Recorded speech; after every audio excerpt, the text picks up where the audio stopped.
Hey there, ladies and gentlemen. This is Joe and Justin, VMP Tuning Tuesday, episode 37. I'm back. He's back. Why don't you tell everyone where you were, all the people that weren't paying attention on Facebook? So, for those of you that are not my personal Facebook friends, Rebecca and I went to Scotland for a vacation for our 12th anniversary. So That's a couple days. We hopped on a plane. Yeah, 12 years. Yeah. 12 years going on forever, as I like to say. Mm-hmm. We hopped on a plane to Glasgow, Scotland, straight out of Orlando, over the pond, as they say. Mm-hmm. And it was a good time. Saw lots of awesome stuff in Scotland. It's only our second trip there, so there's a lot more of the country for us to see, I guess, when we go next year. You're gonna need to get a second home out there or something. Your real estate's cheap in Scotland. So out of all the places that you've visited, has Scotland been one of your favorite places this far? Because you've been back there a couple times now. Yes. Yeah, as far as international trips go, it's been pretty awesome. It's got kind of a different, pace to life there in Scotland. It's a small country. There's not a ton of chains. A lot of, mom and pop restaurants and stores and stuff. Sounds like you need some Tennessee in your life. Some like backwoods Tennessee. Like real backwoods Tennessee, like, yeah, stay away from the interstate type of thing. I mean, because you can probably find all this stuff in America too. Mm-hmm. They just talk different over there and they say we a lot. Which is fun. We little. So you go to Canada. You're already being asked, Brad Pitt voice, what's in the box? What's in the box? What's in the box? Well, I don't know if we can tell them. Do we have any other questions? Nope, that's it. We could let the suspense build. And there's actually stuff behind the box too. Mm-hmm. So this is a hot topic because everybody got real mad when we released a new Supercharger. Mm-hmm. And then we ran out of some of the componentries and accessories, and just in the process of the demand for the new blower and the old blowers having fairly high demand because of the closeout pricing on those and a bad supplier, we ran out. But we have more. So it's Christmas in August. For all the Cobras out there. You get race car parts for your Cobra. Want me to get one of these open? Yeah, let's open this stuff up.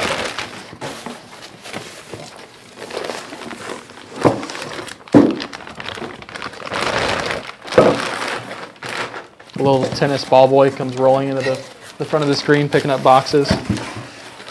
Shipping's gonna hate us for throwing this packaging everywhere.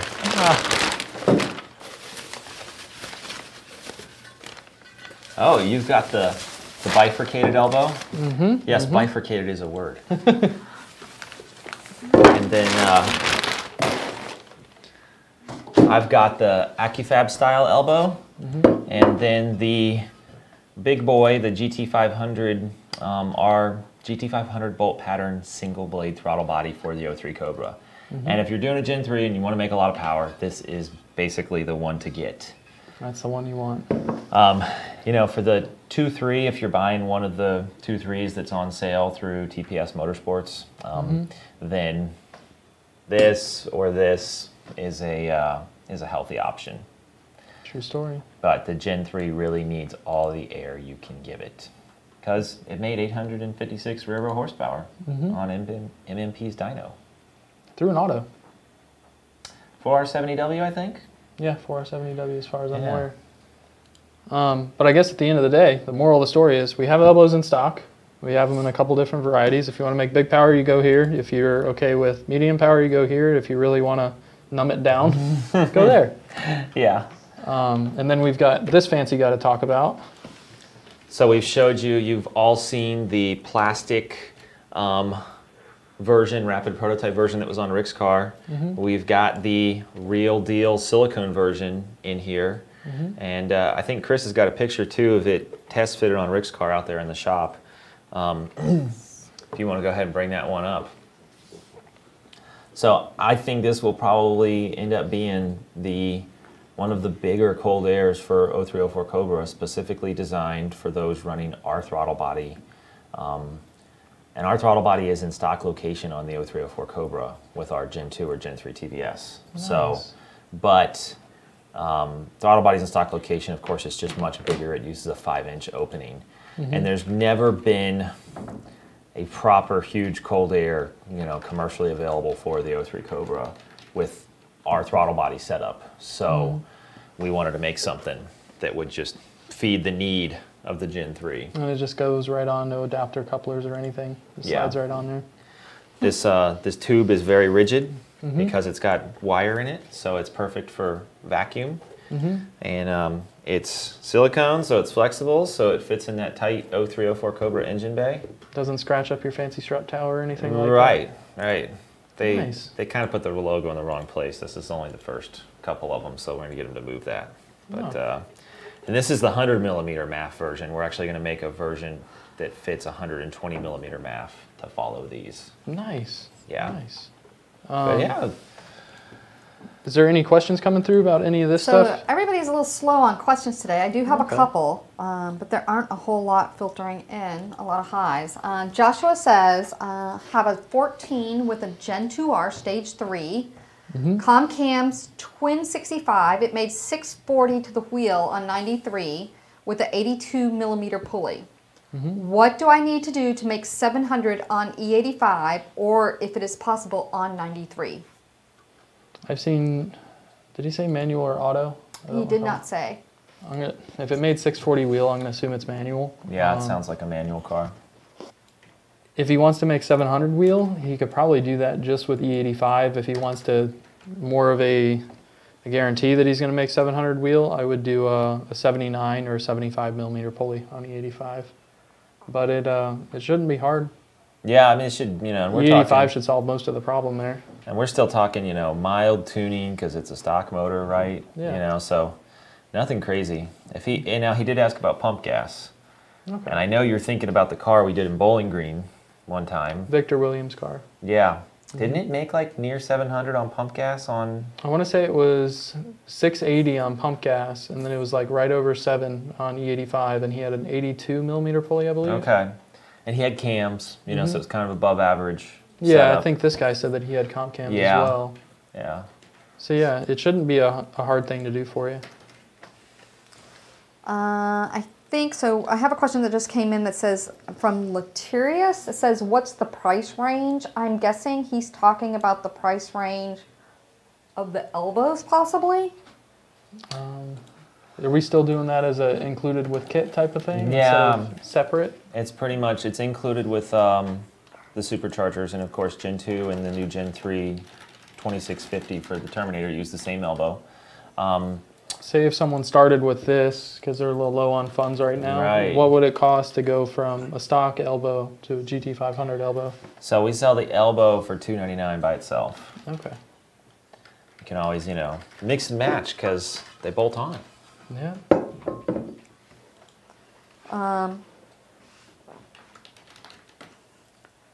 If you want to wait for a few more questions. to Joey says, accumulate. price on big intake? So that's kind of TBD, I guess. But the cool thing about this tube is it works with our 100mm MAF housing that's been out there for years. It works with the JLT 110 as well. I mean, if you had a little bit of a reducer, it would even work with a 90mm with an appropriate reducer. I'm thinking that these are going to probably be around $199 by themselves, but they're more commonly going to get included in a complete cold air intake package and a complete blower package. Jeff says, where do you guys put a limit on boost/power for an 11 to 14 5.0 equipped with a built bottom end without sleeves and S550 valve springs on BOOSTane supplemented 91 and pump E85? All the boosts. Yeah, I don't really have a set limit. I mean, we've seen sleeves live at 23, 24 pounds for a while, but we've also seen them die at lower boost levels where you get a cracked sleeve. Yeah. Not too much of a rhyme or reason. We just, whatever you're comfortable with, really, at the end of the day, because we're comfortable with doing whatever you want us to do as long as you got a built motor and you're not asking for something unreasonable. I mean, and that's the thing, like, not a hard limit on anything. It's just as hard as you want to push it. Yeah. I mean, we made 1,000 wheel on a stock motor. You know, that's the new thing to do with the 2018s is to make 900, 1,000 on a stock motor. Of course, that's a 2018. It's a different animal, but the stuff will hold it. It's just a matter of how long. So, you know, his build and your build in particular, Pump E85 is, I don't think it's all that bad. You know, we talked a little bit about that on previous shows. Yeah, and I'm in the same boat where for most guys under 1,000 running Pump E85, fine, whatever, it should work just fine. But from a consistency standpoint, if you're up over that 1,000 mark, you may want to consider a race gas style E85 in the sense that it's in a barrel and it's consistent every time. Right. And then of course pump gas has its normal limits depending on, you know, your compression ratio and your setup. You know, 7 on a belt motor, 700, 750, maybe if you're real low compression, 800. It just depends on the specific combination. We're getting angry faces. Why are people giving us angry faces? Haters gonna hate? Is that Giving is us that angry faces. Don't give us angry faces. Did the Give audio us thumbs ups cut and out? hearts. I want hearts and thumbs ups. Angry birds, attack. I know. I see people laughing now and I get another angry face. Don't give us angry faces. Einar says, can the added distance of the wheel, if used wheel spacers from the suspension, cause excessive wheel hop in an S550 on sticky track? The car wheel hops bad, even with BMR cradle lockout. Third episode in a row he's asked this. We keep getting asked. The answer will remain the same, no. I agree with Joe. Do we want to, while we collect some questions here, do we want to talk about that 70 Mach 1 we had in last week? Yeah. We cleaned up some issues with for the guy and sent it back home to him? We had a customer come in, actually a longtime customer of ours, Mr. Gwynn, who had a GT500, now has a Coyote swapped 70 Mach 1 with a little something extra on top. As you can see now, a very pretty car. It was a little dirty because it got taken in on an open deck trailer, but you can tell really clean car if it hadn't just come off a trailer. It's really clean. It's very pretty. And there it is. Yeah. Supercharged. Supercharged Coyote. So when he brought the car in, he tried doing some remote tuning with us on the setup. We found some discrepancies in what we know to work and what was happening with his car. He was having some idle surging and some other things that had no real rhyme, reason, or connection to what we normally experience with these Coyote swaps. So he's a busy guy, but he took the time down to bring the car down to us so we could just dyno tune it, get all the issues figured out. A couple of the things that you wouldn't normally think about when you're doing a Coyote swap, but you need to pay attention to, is that the first thing I noticed with the car, the pedal didn't go down all the way. When you went watt, it didn't go to OP cam timing, and that's because the pedal was only going to 57%, because the spacer that he had in the car didn't allow it to get full range of motion. I mean, it crops up every once in a while. You know, my car's not doing this, it's not doing that, it's not making the power, it's not making the boost, and we of course data log throttle angle, and we sometimes data log pedal position, but not everybody picks that up on a data log. But if that pedal, the new computers actually have multiple criteria to get full power, and you can have like one, but not have everything else, as we found out. Yeah, so you can get into OP fueling or desired lambda at watt, but still not make it to the cam threshold.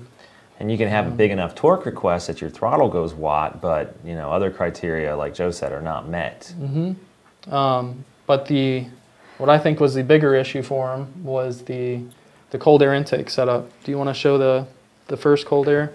So I think we had discussed it on the previous episode. He had used a JLT 125 off a 2015 up Mustang. And under normal circumstances, not an issue. We deal with it all the time.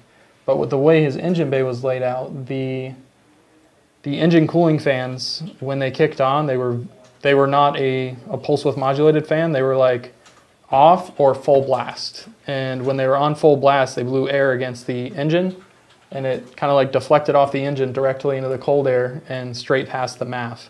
The problem being there that it wasn't necessarily straight past the MAF. So when the fans were off, the car idled fine, recovered to idle fine, but the second the fans turned on and you took it anywhere past an idle and let it try to return to an idle, it would hunt. So I was like, what is going on? What is going on? Like pulling my hair out, trying to figure out why this car wouldn't idle. And then I made the connection that it only did that when the fans are on. I don't know if you want to show that first little screenshot I had sent you, Chris. You can see here we have a blue line and a green line. The green line's engine RPM. You can see where it's dip, dive, dip, dive, dip, dive, and then it flattens out. That is fan on at the beginning, fan off because it cooled down enough, and then fan back on at the end. And you can see MAF frequency bouncing around, and that was moving engine load around. And fueling was getting messed up. It was just a nightmare. And then if you go to the after picture, we actually made him a new cold air intake setup that was shielded so that you didn't have any more issues with fan wash going across the MAF and causing weird idle stuff and weird fueling correction. But at the end of it all, we can show the last live link screenshot I had sent you. You can see that MAF frequency and RPM flat. And I think that snippet's about a 2-minute snippet, and that's fans on, fans off, fans on, fans off. And it just shows how critical keeping that airflow signal across the MAF clean is to having a car that runs right. That's a big difference, Joe. And just as like a tester with nothing else changed in the cowl besides the MAF transfer function, I loaded the original tune I sent with the correct mass air transfer function for the new cold air intake, and it idled and ran and did everything perfect on the first file.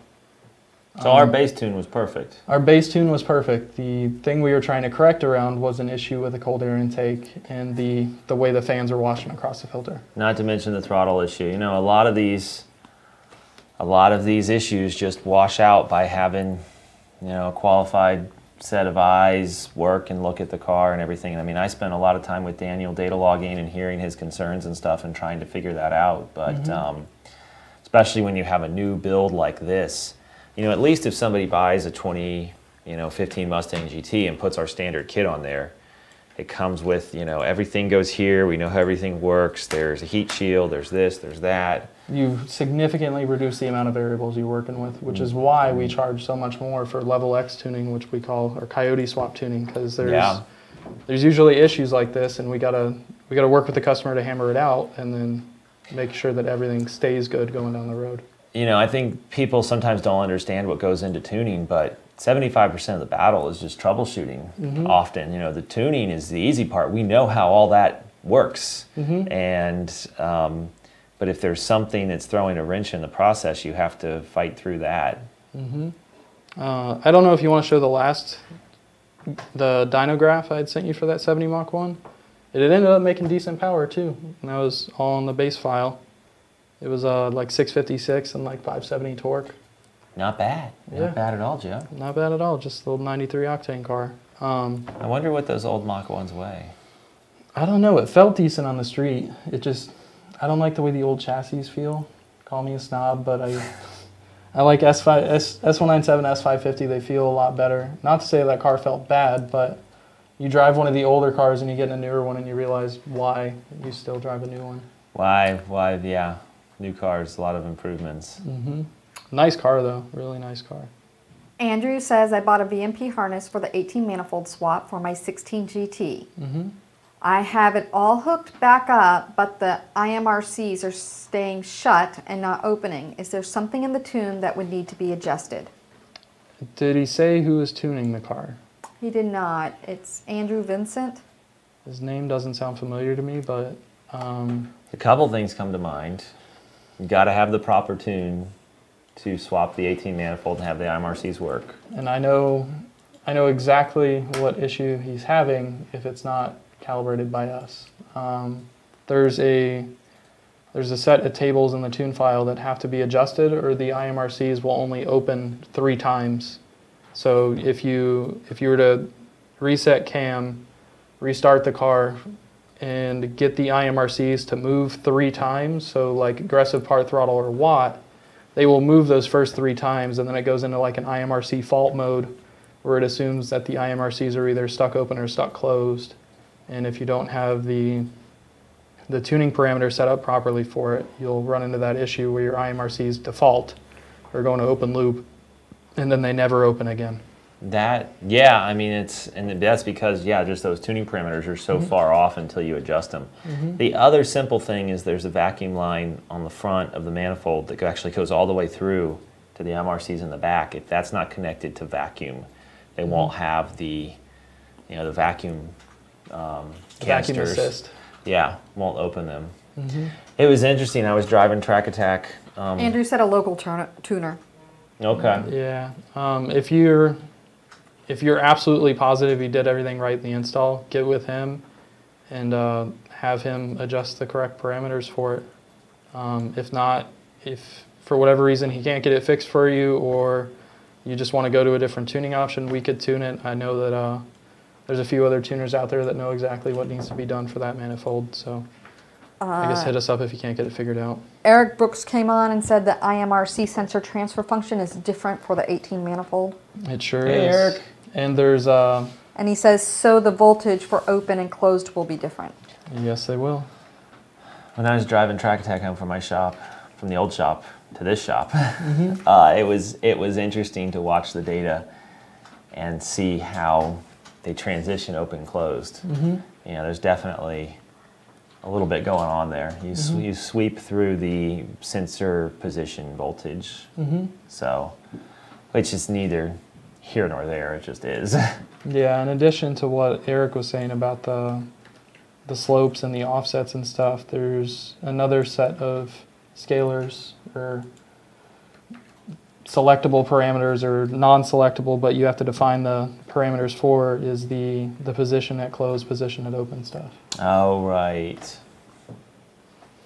Okay, we have a number of questions coming in. Dale says, broken record time. How's the 18 with the Roush Supercharger, and when can I buy some pulleys for it so I can turn up the boost? We actually talked about that in Yeah. our meeting today. We're getting pulleys. The pulleys are in process. We've actually got like some bunch of little upgrades and stuff that'll get tested on our car, and we've gotten a lot of projects out of the shop, a lot of new VMP product R&D done. So it's going to be time to play with the 18. Yeah. Just as it's cooling off. Well, it's not cooling off yet, but like a month or two, it'll be cooling off in Florida. Yeah. Adam says, hey guys, how y'all doing? In your opinion, what engine holds more power and or makes more power? The 07 to 10 GT500 or the 11 to 12 GT500? Oh, good question. Been there, done that. I think hold more power. I think the block in a 07 to 10 is going to be better for like 1500 plus stuff. But from a stock rotating assembly to stock rotating assembly, I believe they're the same. Yeah, I mean, for what somebody's going to do with a street car, we've had both, and we've pushed my old 07 very hard, and we've pushed the 2012 very hard, and several in between. Yeah, and I would say that the 07 to 12 for your average guy is going to be not 07 to 12, 11, 12 is going to be the safer bet because it has those wideband and knock sensors in case anything goes wrong. That is nice. That doesn't mean that it's any stronger than a 07 to 10 or 07 to 09. 10s have knock sensors, but it's just, it's going to do a better job of attempting to save itself if something goes bad. Yeah, but if you're in the market, it comes down to price or options. All of them are awesome cars. Martin says, what's good, VMP? Question mark. Enjoying my tune? Keep up the good work. Nice. Thanks, Awesome, Martin. Good to hear. Einar chimed in and said, do you guys know if Ford dealers cannot access the computer to read error codes, even just airbag lights, if the car as FP Power Pack tune? Seems the case here in Iceland. That shouldn't be an issue with the updated IDS software, but I don't know what it's checking to determine the vehicle type. I hear that every once in a while, and I have no idea why that would happen, and I don't believe that tuning causes it, otherwise we would hear it more often. I mean, there's nothing that tuning does that should break the function of the ECM. No, that and the Ford Racing Performance Pack is, I don't know if PP1, PP2 is supposed to maintain warranty, but I'd imagine in order to maintain warranty, you have to maintain serviceability. Yeah? So reach out to Ford Performance and see if they can work with your dealer or installer and see if they can get that resolved. Lars says, love the show, lots of great info. Cats on the S550 along with Boost, is it safe and up to what point? From 4th to 5th gear pulls, etc. Depends on whether or not your tuner is leaving cat protection enabled or to what degree they're allowing cat protection to work. But I'd say when in doubt, look to the OEMs, Ford Performance and Roush Performance, both, although I guess Roush isn't technically an OEM, although they're a manufacturer of record. Yeah, they behave like an OEM. They both leave cat protection enabled, and they both recalculate the cat exotherm tables. But at the end of the day, the kits that they offer go down to a 79 millimeter pulley on their phase 2 setups. And they offer a full warranty on the catalytic converter and all that stuff. So I'd say that chances are you're going to be fine, probably shouldn't have an issue. In most of our experience, 10, 11 pounds, we don't really have cat failure problems, at least not the OEM stuff. The biggest problem is, that we see is that fuel system wise, if you're on the edge fuel system wise, you won't have enough capacity to go into full-on cat protection to really protect the cats. Because what happens is adding more fuel, not all of it gets burned, so some of it actually cools off the catalytic converters and reduces that calculated temperature, which, by the way, is 1650 F is usually Fahrenheit is when cat protection usually starts to kick in. 1650. And if you're going to go under there looking for an EGT probe, you're not going to find one. It's all in the tune. Yes, calculated based on air mass, fuel, and spark, because ignition timing changes exhaust temperature. Yeah, they do that based on MBT. Yeah. Latirius wants to know, does VMP offer a kit for an 18 GT? Supercharger kit, you would want to use the Roush kit that we offer as of right now. We're looking at various options for Gen 3 on 18. Michael says, hi guys, can you install ARP head bolts one at a time in a S550? Sure. Yeah, I just wouldn't recommend doing so. Sounds yeah. Well, not from that aspect. My aspect is thinking studs pull differently from bolts. So you can get different grab on the mains and the main bearings by having head bolts in instead of head studs or vice versa. The Cobra jets, the motor they came with, and the illuminator all come with head bolts because all that stuff is scienced out as far as how the clamp loads affect the distortion of the block and the cylinder head. And the fix when you do studs is you usually hone the engine with a torque plate and with the studs torque to spec, so any distortion is there and isn't accounted for in the honing job. Zane says, stock 13 Shelby, I want more power. What is the most reasonable thing to do? Well, we could say reasonable or...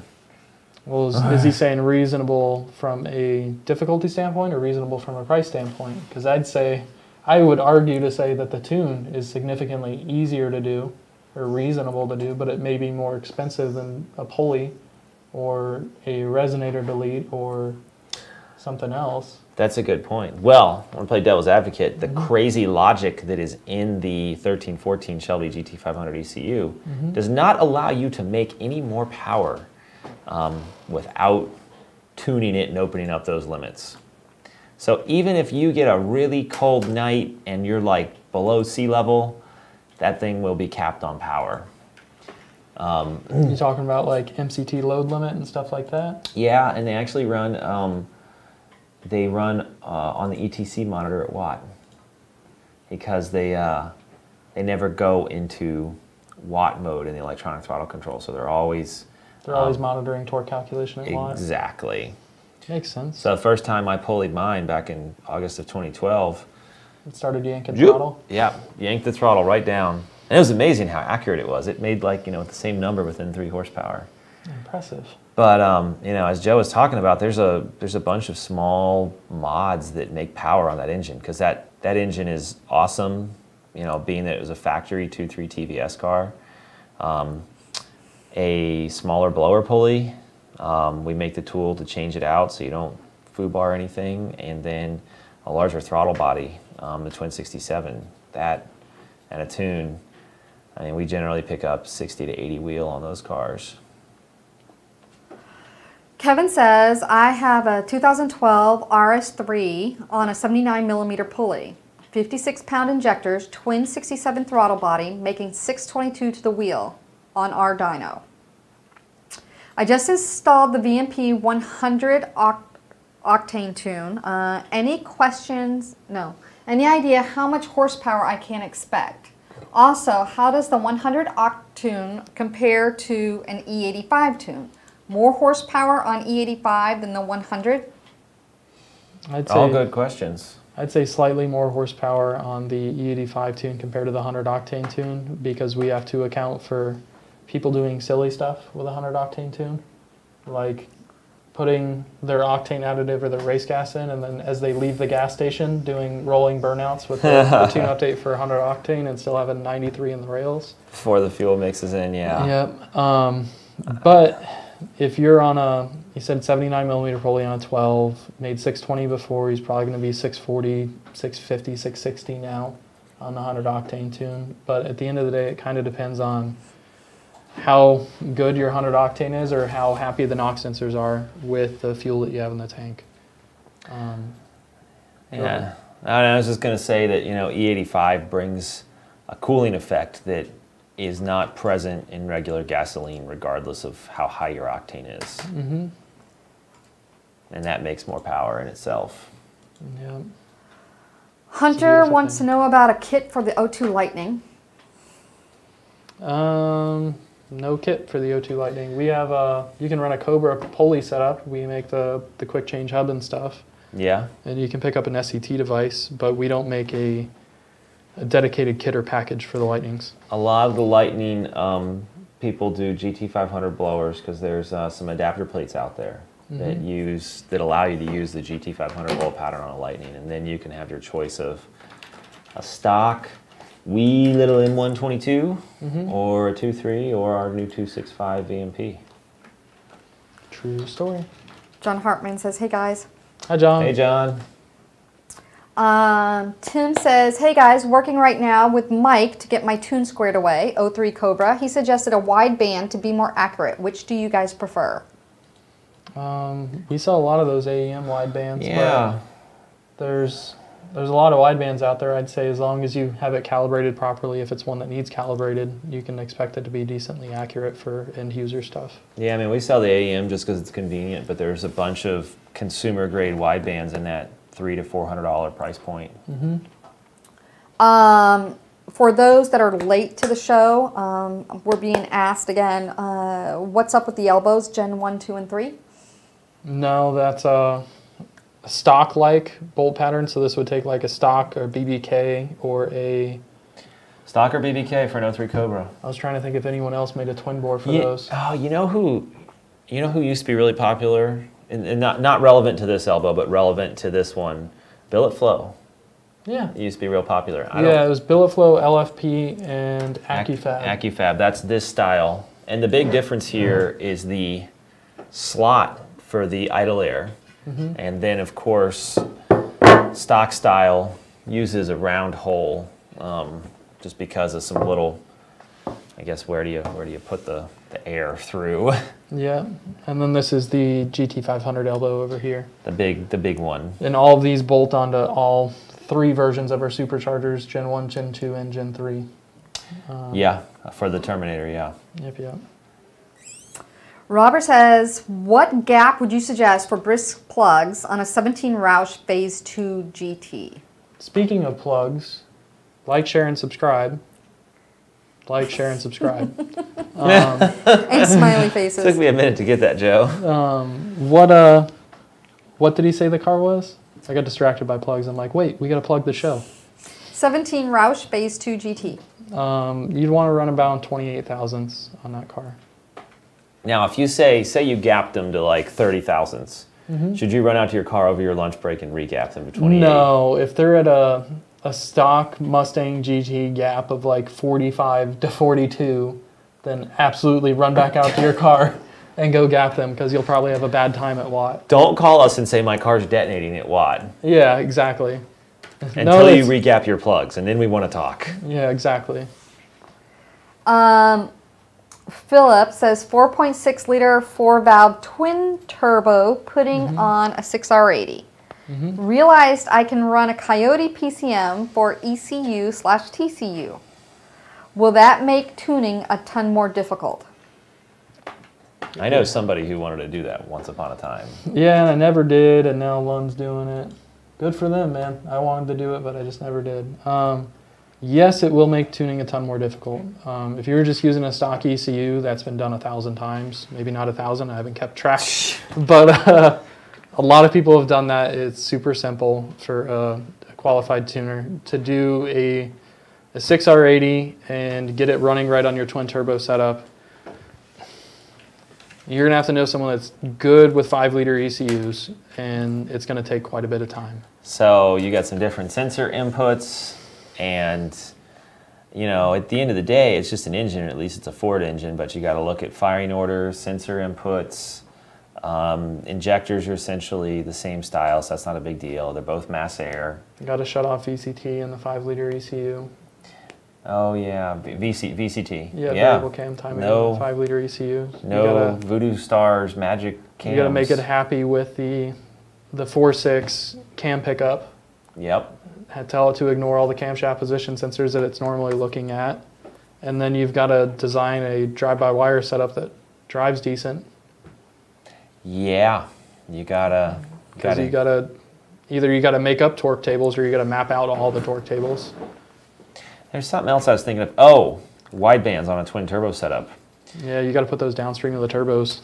Do not pressurize your widebands. It is not a good idea. No. If Eric's watching, I know that he worked with someone that put a 5-liter in a single turbo Marauder, and they actually converted it to a single wideband. Really? So like number of O2 sensors set to 1, and then made it run just off the bank 1 wideband. Nice. That's real nice. Ready?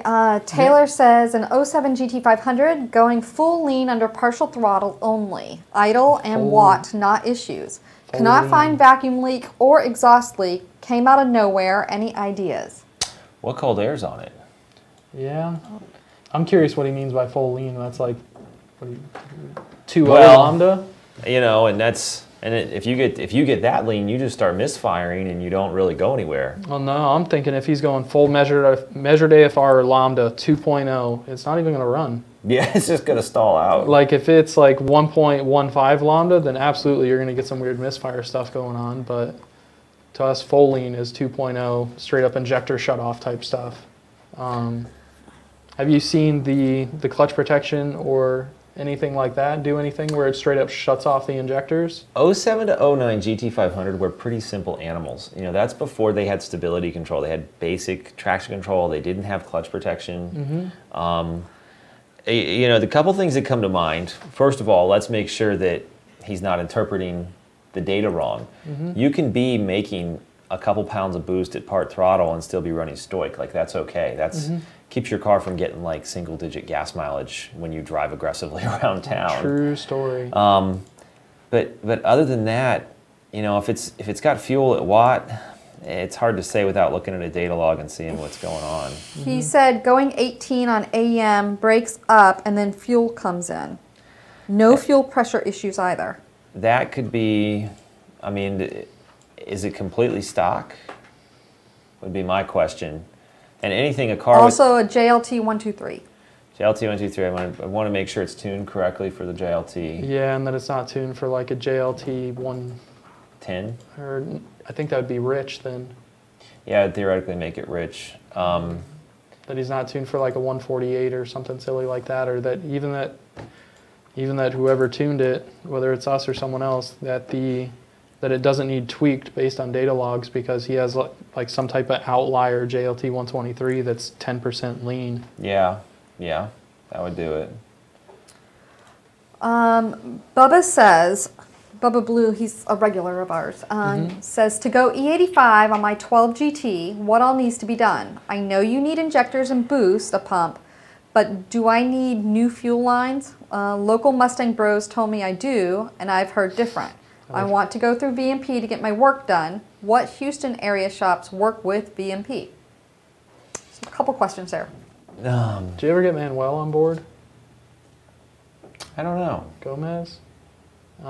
Midnight Performance. Do we work with Lethal Performance out in... Do you know if they're in Houston or if they're in Austin? I'm not sure. Okay. There's a ton of Mustang shops in Houston. I'd say if you want a comprehensive list of places in and around Houston, reach out to our sales support team. They just put together a full dealer list for shops that we'd recommend. Travis chimed in and said Bomberas. There we go. Perfect.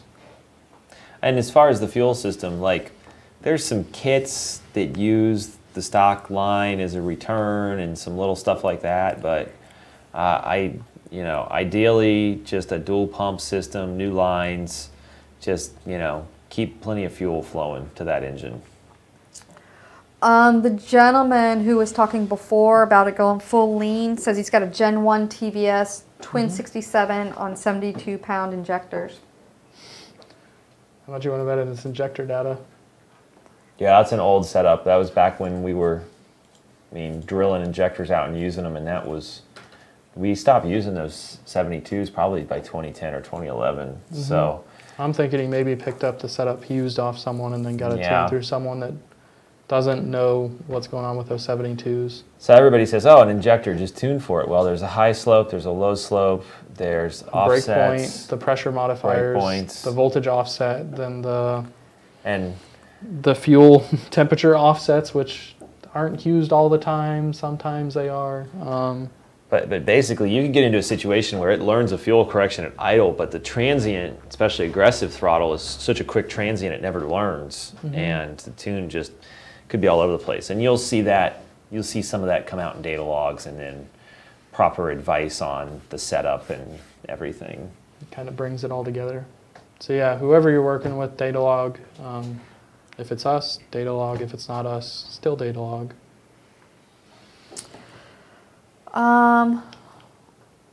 Ryan says, is there any benefit of higher octane fuel on the factory 18 Mustang GT calibration, like 100 octane or higher?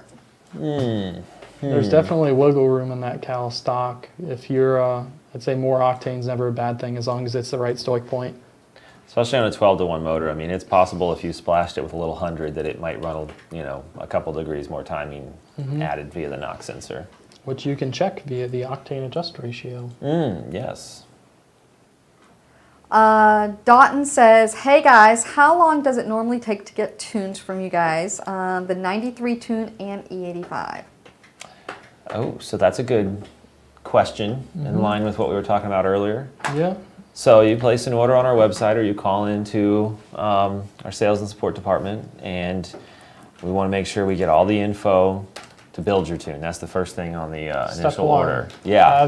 Have a complete tune order form is definitely step one. And we don't want to know what springs are on your car, that they have a 1.5-inch drop. That's not a big deal. It's cool. But biggest thing is fuel that you're running, which he covered 93 and E85, injectors, mass air, which is cold air. What setup? Yeah, what blower setup you have.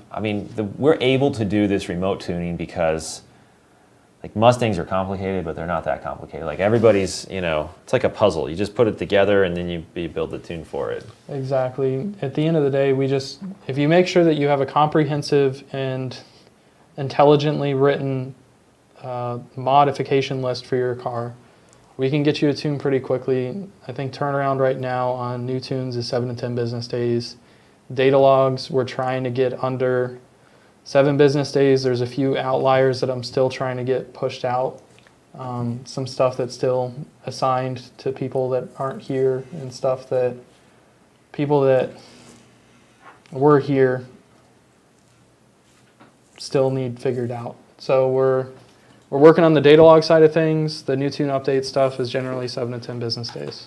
Yeah, and we do have an expedite option. And if you're trying to make a race this weekend or your car's not running, we'll work with you because we want to see you be successful with your car. But it is the busy season too. So Joe and Alex and Michelle and I get involved occasionally with some of the tunes. I mean, we're just, you know, they're hammering this stuff out every day, and I get involved in some tunes when I need to. I think you're so used to saying Alex. Who did I say? You said Alex. You said Joe, Alex, and Michelle. Mike. Yeah, Mike. Mike, 2 M's. Yeah. Joe, Mike, and Michelle. Speaking of Mike, Mike just chimed in on YouTube. Mike, glad to see you're watching. Nice, nice. Ryan says, speaking of 100 octane, do you guys have any experience with BOOSTane? And if so, what are your thoughts? I was considering doing a 93 tune and one with 93 and BOOSTane. Well, hey, Did you know you cover what? that in a video that you did recently? I don't know that it's on air yet, but we played with some BOOSTane. Oh, you know what? They're working on it, because that was Spinoscar. We also talked about BOOSTane on one of our live shows, Well, too. yeah, where's Thor? Where's our... And his bottle. That's exactly it. No, so a valid question. And actually, Ian, one of the BOOSTane founders, he's in Fort Myers. So I was thinking about asking him to drive over one day. Yeah, it'd be fun to talk about gas. We had converters last week. For the people that didn't see that, we had, I think it was Greg from FTI here. Greg, the owner of FTI, local. That was a great show. Local hero as far as transmission stuff, man. I go out to the track, I hear so much good stuff about Greg. Speaking of which, if you missed that, if you like, share, and subscribe, and click that notifications box, you could have seen that video. And you can always go back and rewatch it, but it's better to get it live because you can ask questions. It's fresh, hot. Fresh off the presses, little cookies sitting on the table type stuff. Yeah. I agree. The great thing, though, is we have it on YouTube so that people can always go back and look at it if they can't make the live show. Yeah. But Perfect. it was a great show. So what was the original question? We got a topic then. BOOSTane. BOOSTane. BOOSTane. In the well-engineered product, you know, in the class of several other products that increase the octane of 93 to about 100. Good stuff allows us to get way more aggressive with the tuning and like not worry about hurting anything. Like that's the biggest thing on pump gas. We want to keep your shit safe. Yeah. Guys, and you get us some good fuel, you know, and let us know, and you know, in the lines of the tuning form and everything else we were just talking about, like let us know what you're looking to do in your tune, with your tune, the kind of performance you want. We can help meet that expectation, you know, within the available limits that we have to work with. Yeah, and I've gotten some feedback from a couple recent customers that have started using BOOSTane as compared with some other stuff out there, and they've been really happy with how their spark plugs and their O2 sensors and all that stuff looks, and that's goes right in line with what we experienced using BOOSTane. Yeah, it doesn't have, I guess, the metallic additives that settle to the bottom. It's a homogeneous mixture, liquid, homogeneous. I hate that. You know, as a kid, I used to call the really, you know, the really low frequency sounds. Just call them bass, like the fish. Bass. Sorry. It's all about that some bass. Of my phonetic It's all problems. about that bass. We're actually shipping some. I saw on the shipping shelf there was some BOOSTane scheduled to go out today. So like we have that stuff in stock, and you know, tuning department can get you tuned for it. Jason says, stock 12 GT, what kind of gains, if any, could I get from a tune from us? Hell yeah. All of them. Yes. Stock 12 GT, especially if it's auto. I feel like a completely different car. Even back then, like, I mean, like, every time a new Mustang comes out, Ford ups their game in the factory tune, but we still find a way to make it go faster. But like 11, 12, like we look back now, everything we know about the Coyote, that tune was had its certain stuff cut off from the factory. Yeah. So yeah, tune that thing. I mean, the next thing's potentially a cold air, an 18 intake manifold swap. One of our project vehicles is getting that with a back-to-back track test as soon as it stops raining every Wednesday or Friday night. Yeah. But yeah, just mod that puppy. Don't be disappointed.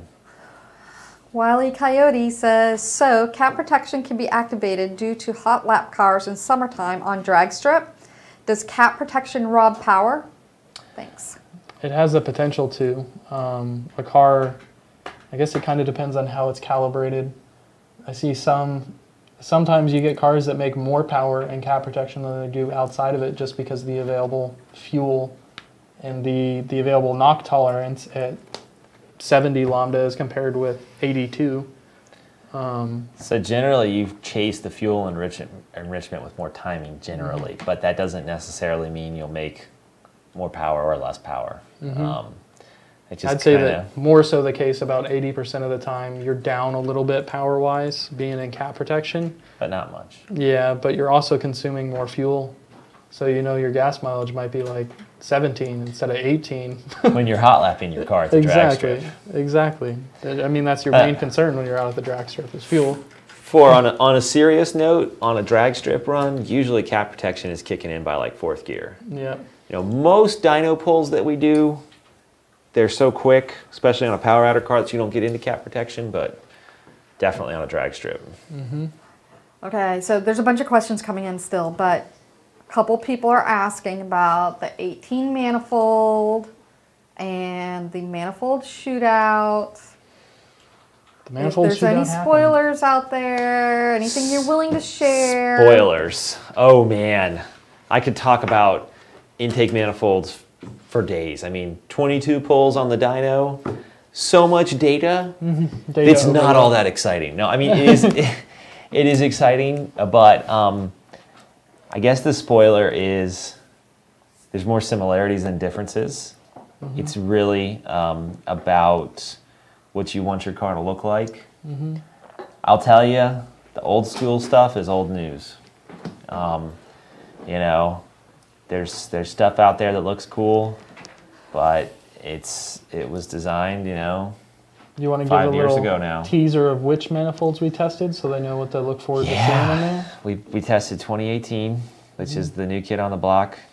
We tested Boss 302, Cobra Jet, and also GT 350. And then ported 2018, CNC port job, and then hand finished by Brett Barber. And then what else? Oh, we threw a truck intake and a stock intake on there.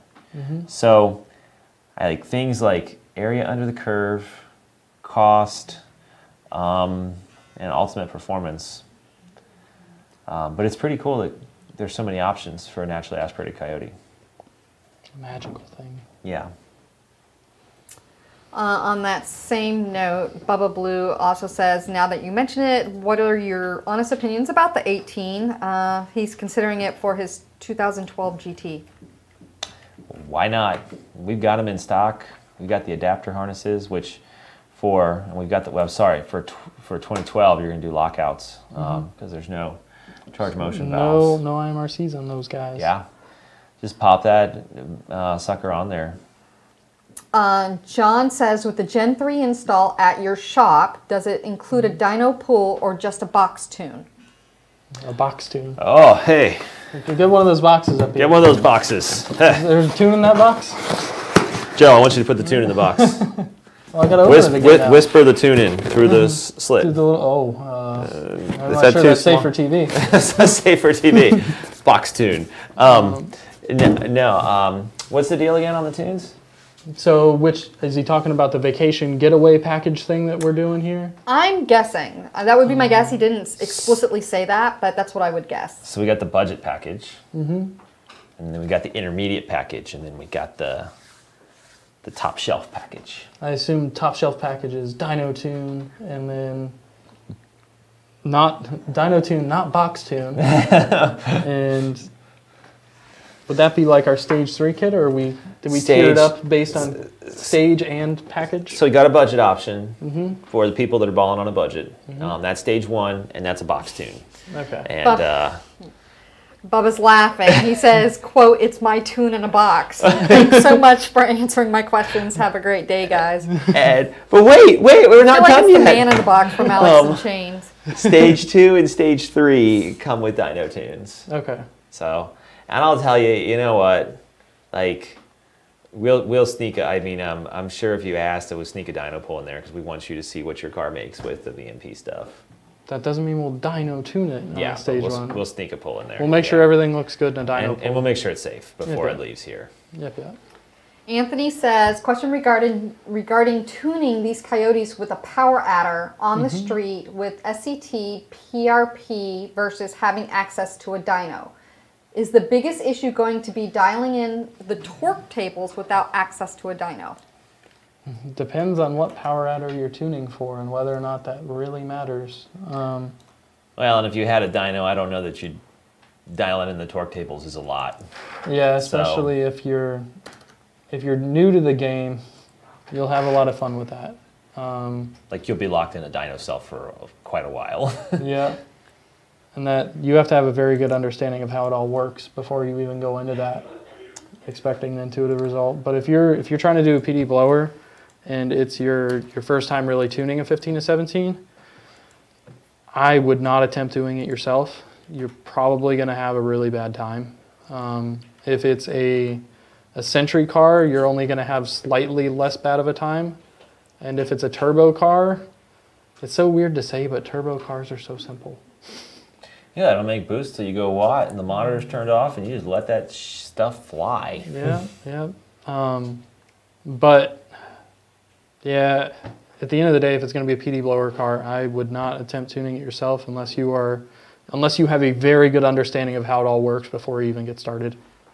And you know, we love SCT and we use SCT from a newbie perspective though. The data logging is minimal on a 15 to 17 compared to what HP tuners can do these days. Mm-hmm. For sure. Oh, we should have HP tuners on the show too. Yeah, I mean, Eric's not too far away. We can have him or one of his companions come down. Maybe get Braden down here. We could also have, what's his name with the truck? Jay? No. Jim. Oh yeah, Jim could come too. Couple things. We're starting to run out of time. It's 2:35. We did start a little late, but it's 2:35. I still have a number of questions, so I'd like to try and get through some of them quickly if we could. Okay. Sean says, is the Vet Killer F-150 still around? Did you ever go faster than 11.6 at 120-ish? I thought it was the Viper Killer. Did you kill a vet too? We kill everything. Die. The Coyotes. Oh, it was a bad night. You did that in the truck, didn't you? Yeah, I did.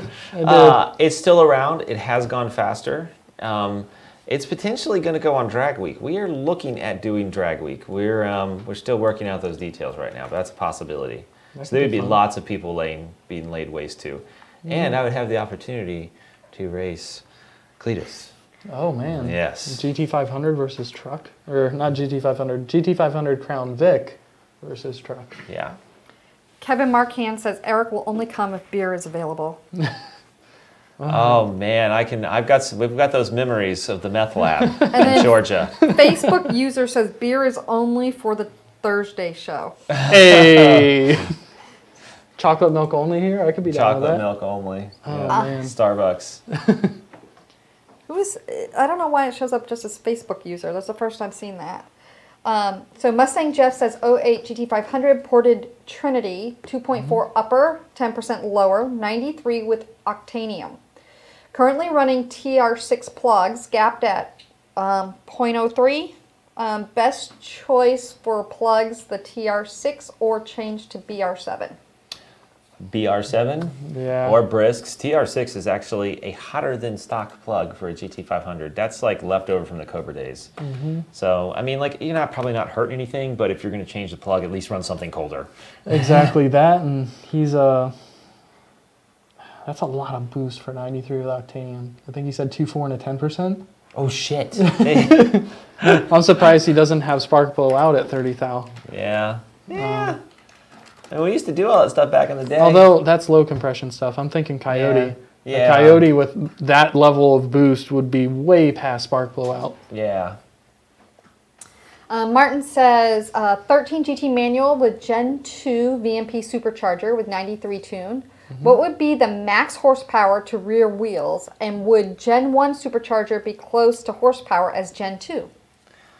So you're saying max horsepower though. You kind of made that a double-edged sword. Yeah, I mean, we've made 850 wheel on a VMP Gen 2. Mm-hmm. Gen 1, we've probably made 800 wheel on. You know, there's always nuances to the individual combination, and of course, pump gas, you're not going to run all the boost in the world. So. And you're definitely not going to make 800 wheel on pump gas. Yeah, not unless safely. Unless you're talking pump E85. Yeah. So if you're just doing a pump gas 93 octane setup, any one of those blowers would be a decent blower to go with, but certainly running something like a Gen 3 is going to leave you more headroom down the road. Mustang Jesus says, soon to be joining the VMP club with my 18 Mustang. SCT finally sorted my car's pre-production ECU strategy. Really looking forward to the high octane corn syrup. Awesome. Nice. Good to hear that. I think I was working with you last week. Nice. Mike chimed in on this, but I'm going to go ahead and read it anyway. William Cook says, hey guys, have y'all had a problem with ARP Coyote balance bolt coming loose or backing out on a 15 and up Mustang GT? Everybody says that. Everyone that I've done's been stock bolt. That you've worked on. Yeah. Yeah. I think even Rebecca's car was stock bolt. Yeah. I don't know if you guys changed it when you guys did the most recent built motor, but it's been stock bolt. We just reused the stock bolt for God knows how long. Yeah. Loctite. I mean, I don't know if these ARP people are not using Loctite. Like, I've always used Loctite on crank. Well, I think bolts. the issue that they're having is that the torque spec that they provide does not seem to give adequate bolt stretch. And it doesn't give it adequate clamp. It seems to back off if you torque it to what they tell you to torque it at.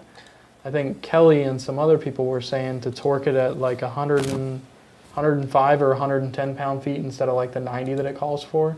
But I wouldn't use that as a, hey, torque it to that. Do a little independent research there and find out what people are running safely. I don't personally torque them because they're really hard to torque.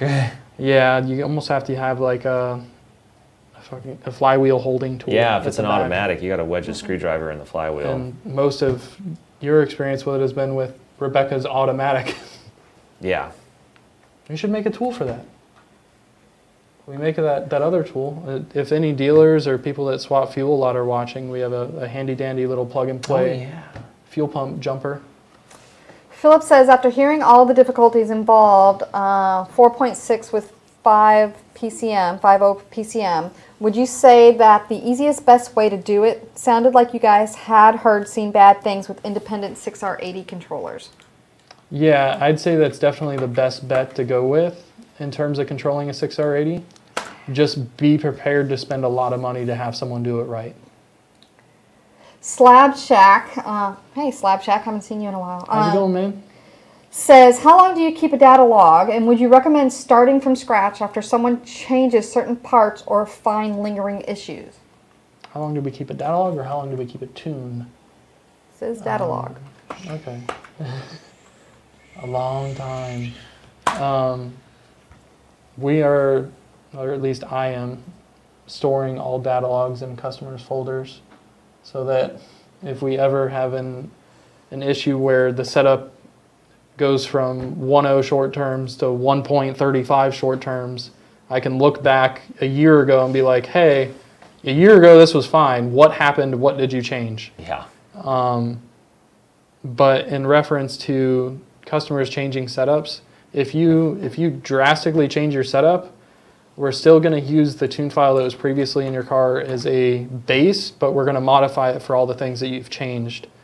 There's very rare occasions where we would completely rebuild a file from complete scratch, unless you like went from automatic to manual on a 5-liter or something to that end, or like if you were naturally aspirated to begin with and now you're blower. But as long as you're keeping it within the same family, we're always going to use the previous file that we have with you as a base. Makes sense to me. I like to think so. Ryan says, what compression would you recommend for a built 5.4 running 93? I know the 1314 had a slight bump in CR and have heard they live on their NOx sensors. They do in fact live on the NOx sensors. I would just stick with stock compression if you're just going to run a 93. If it's going to be a dedicated race gas or E85, all the way up. I mean, you can't go wrong with stock compression. Mm-hmm. You know, to me, if you're building a motor, though, like go a little higher. Yeah. Yeah. But it's tricky with 93. Yeah. It doesn't have NOx sensors, so it's like, eh. I mean, if you made the decision to go higher, I would say 9 at the most. Mm-hmm. You know, we could still keep it reasonable on 93. And actually, Cletus was talking about that his GT500 swap. Like, he's like, can I run 93 for drag week? And I'm like, yeah, just take out like 8 degrees of timing. Yeah, because he's on a Ignite E90 or something like that. Yeah, right now. Yeah. It's about the curve, about 8 degrees at that boost level. Yeah, because is he 2.5? Or is he He's 2.4? He's 2.6. Okay. He doesn't even have the Gen 3 turned up all the way. Oh, man. But that's still a decent amount of boost with Yeah. Gen 3. Yeah. Bubba Blue wants to know drag week at what city? We don't know. We'll let you know. So. AKDMB says, please try to get Eric on the show. Jim Roberts says, hi guys. I don't know if it's JR or Junior. Here, Roush runs great with your tune. Good to hear, Jim. Nice. I'm going to say JR. Dorian says, which truck, 18, 15, or 11, which truck intake? And then he came back and said intake. Oh, 11 to 14, but they vary. 15 to 17, I think, are the same. Is the 11 to 14?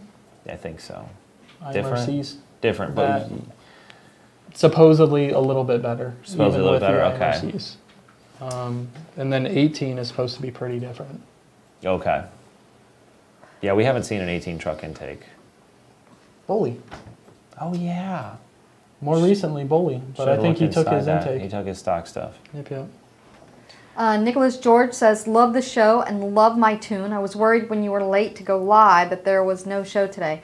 Nicholas, it's not uncommon for us to be a few minutes late. That's why we run the pre-roll. But we're here every Tuesday afternoon and every Thursday evening. Hey, Nick, I think this is the Nick George that I worked on his tune with him and worked on his whole GT500 build and stuff. So, hey, man, if you like it, spread the gospel on all the forums and the Facebook groups and anywhere you can find. Like, subscribe, and share, please. Yep, that way we can keep offering the shows. Todd says, just received my Gen 3 Stage 3 kit yesterday. Cannot wait to finish install. Awesome. Nice. Awesome, man. And with that said, it's a wrap. We're done. Don't forget to like, subscribe, and share, and we will see you next week. And then let us know if you want to see any other products on here. Yeah. Live moving around and we'll talk about stuff. live products. Products, or if you have Jelly. topic ideas, by all means, send me topic ideas. If there's something in particular that you want covered, if you have specific questions, if you have them in advance, we can give them to the guys, and the guys can look them over and give you the best answers that they can come up with. Yeah, like we'll pull data ahead of time. If you've got like topics or question ideas, we'll have Chris cue it up on the screen. Yeah, we can have supporting documents and video and what have you if needed. Most of the time we just kind of go the route that the questions go. I mean, there's so much tuning, dyno data, everything on my computer and Joe's computer. There's so much in our brains. This show is all about getting that out to you. So by all means, if you have questions or ideas or anything. Bubba wants to know, do you guys have personal YouTubes? He would like to support them as well if you do. Oh, thank you. That's so sweet. I have a personal YouTube, but I don't really post anything on it anymore. Follow my Facebook page and just watch the company YouTube, really. Subscribe to the company YouTube. Exactly. The biggest thing is just getting the word out. I think we're the only company really right now that's doing these type of live shows, so we need to get the word out. So like I said, ideas and suggestions for shows, we're happy to go ahead and accommodate you guys. So be sure to like, share, subscribe, get the word out that we're here, especially on Tuesdays. I mean, Thursday's a great show where we talk about the industry news, but on Tuesdays you really get the first-hand questions on tuning and the modifications to your car. So I mean, like, you know, move your lunch break to fit into our time slot, and I'll put in a good word with, you know, with your coworkers or your boss or whoever that you're going to be out, you know, from 1:30 to 2:30, and That sounds funny, but we have people overseas that tune in. You could always take it to a vote and see if the people think there's a better time for this to happen that makes it easier for them to watch. Yeah. Yeah, and that's another option as well. The third option is also the fact that it is always available over on YouTube. So if you miss the live performance, you can go back to YouTube. I know that you guys go there periodically and ask questions even after the fact. We do our best to go through and answer those. Obviously, it's always better if you can get it live and they can talk to you one-on-one. So I think that's it. Like, share, subscribe, more thumbs up, more happy faces, buttons. No more mad faces. Is there anything you guys want to roll towards the end of the video? No, I think we'll see you next time. Okay. Have fun, guys.